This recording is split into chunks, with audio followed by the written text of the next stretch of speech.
કિસુ, હા મમ્મી. હું છે ને માસીના ઘરે જઉં છું અને કાલે બપોર પછી આવવાની છું.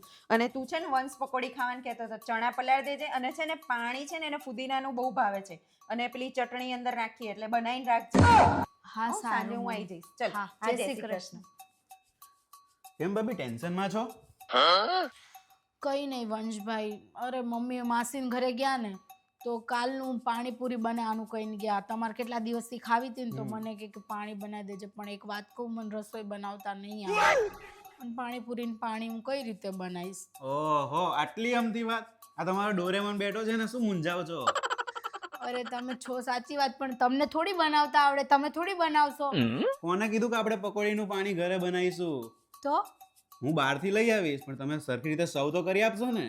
હા, પીરસી તો દઈ, સર્વ તો કરી શકીશું. હા તો પછી ડન છે. હું બધું બહારથી લઈ આવીશ, તમે આપી દેજો એટલે મમ્મીને ખબર પણ નહીં પડે અને તમે બનાવી એવું લાગશે એમને. પણ મમ્મીને પાણીપુરી પાણી બહારનું હશે તો? અરે પણ કહેવાનું ને કે મમ્મી મેં યુટ્યુબ માંથી જોઈને બનાવી દીધું. હા યાર, ડન છે. Thank you. અરે યાર, નો વરીસ. તો ભાઈ ડન. પાક્કું કાલે લઈ આવું panipuri. Yes, thank you. Okay. અરે વાહ કિસુ, તે તો મસ્ત પકોડી બનાવી છે. પાણી તો એક નંબર બનાવ્યું છે હો, જોરદાર. મને નથી ખબર આટલી મસ્ત પકોડી બનાવસ તું. મમ્મી, ભાભી તો જોરદાર જ પકોડી બનાવે છે. no.